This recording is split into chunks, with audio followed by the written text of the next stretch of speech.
ஆளுமை ஆளுமை இல்லாம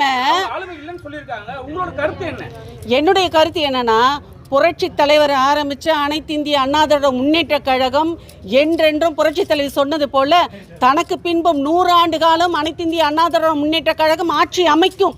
பாருங்க, இந்த வர்ற சட்டமன்ற தேர்தலில் கண்டிப்பாக ஆட்சி அமைக்கும். ஏன்னா நாங்கள்லாம் தேர்தல் பிரச்சாரம் தெரு தெருவாக நாங்கள் சுற்றி நாங்கள்லாம் உழைச்சிருக்கோம். நாங்கள் எத்தனை வருஷம் தெரியுமா? நான் வந்து கிட்டத்தட்ட ஒரு 30 வருஷமாக நான் வந்து அனைத்து இந்திய அண்ணா திராவிட முன்னேற்ற கழகத்தில் இருக்கேன். இதே திமுகவில் என்னை கூப்பிட்டாங்க, இன்னும் நிறைய கட்சிகளில் கூப்பிட்டாங்க. வாங்க நம்மளை இது பண்ணுங்கள், உங்களுக்கு ஒரு பதவி தரேன், உங்களுக்கு நல்ல பேமெண்ட் தரேன். எனக்கு எதுவுமே வேண்டாம். ஏன்னா இது என்னோடய சொந்த வீடு, அனைத்து இந்திய அண்ணா திராவிட முன்னேற்ற கழகம். அந்த சொந்த வீட்டை விட்டுட்டு நான் வாடகை வீட்டுக்கு போகிறதுக்கு எனக்கு விருப்பம் இல்லை. அதனால் இதில் நாங்கள் இருக்கோம். கண்டிப்பாக ஆளுமை இல்லைன்னு புரட்சி தலைவரும் புரட்சி தலைவி அம்மா அவர்களுடைய இந்த 2 முகங்களையும் நாங்கள் வந்து என்றைக்குமே இந்த மக்கள் மறக்க மாட்டாங்க. அதாவது மண்ணை விட்டு மறைந்தாலும் மக்கள் மனதில் இன்னும் வாழ்ந்து கொண்டிருக்கும் 2 தலைவர்கள் இருக்கும் வரை, மனதிலே இருக்கும் வரை கண்டிப்பா சோஷியல் மீடியால இதெல்லாம் முடியாது. விஜய் தான் அடுத்து முதல்வர் சொல்றாங்க. ஆனா வந்து அதிமுக எதிர்ப்பு தெரிவிக்கல, இப்ப எதிர்ப்பு தெரிவிக்கிறாங்க. ஏன் 2026ல விஜய் ஆட்சிக்கு முதலமைச்சர் ஆவாரா ஆக மாட்டாரா? கண்டிப்பா முடியாதுங்க. ஏன் தெரியுங்களா?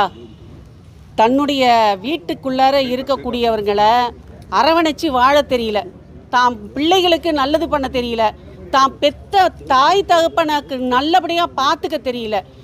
எங்கள் தலைவர் புரட்சி தலைவரெல்லாம் அம்மாவுடைய சிலையை முன்னாடி வச்சு அம்மாவுடைய படத்தை தான் வச்சு அவங்க கும்பிட்டு ஒரு பெத்த தாய்க்கு எப்படி வாழணும், மகனாக எப்படி இருக்கணும், இந்த குடிமகனாக எப்படி வாழணும்னு ஒவ்வொரு படம் மூலியமாக பெத்த தாய் தகப்பனை உயர்த்தியிருக்காங்க.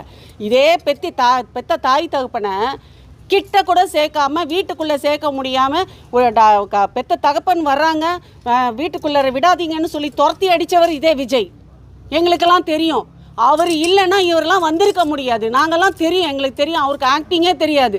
எத்தனை டேக்கு ரசிகன் படத்துலலாம் எத்தனை டேக் தெரியுங்களா? சாங் ஆட தெரியாது. அவரை அப்படி வந்து பிடிச்சி அவரை வந்து வரவழைச்சி இவ்வளோ தூரம் அவர் பாடுபட்டு அவ்வளோ காசு செலவு பண்ணி எல்லாம் பண்ணி இந்த நிலவுக்கு கொண்டு வந்து அந்த ஒரு நன்றி உணர்ச்சி கூட இல்லாமல் வெளியில் தள்ளி விட்ட ஒரு மனுஷன்தான் விஜய். அப்படிப்பட்ட ஆள் என்னைக்குங்க வந்து தமிழ்நாட்டு மக்களுடைய மனசை வந்து புரிஞ்சிக்க முடியும்? என்னுடைய ஆதங்கம் அதுதான். பெத்த தாய் தகப்பனுடைய ஒரு அன்பு பாசம் தெரியாதவர், ஒரு பெத்த பொண்ணு பிள்ளைகளுடைய அன்பு பாசம் தெரியாதவர், கட்னம் பொண்டாட்டியுடைய அன்பு பாசம் தெரியாதவர் எப்படி வந்து தமிழ்நாட்டு மக்களுக்கு நல்லது பண்ணுவார்?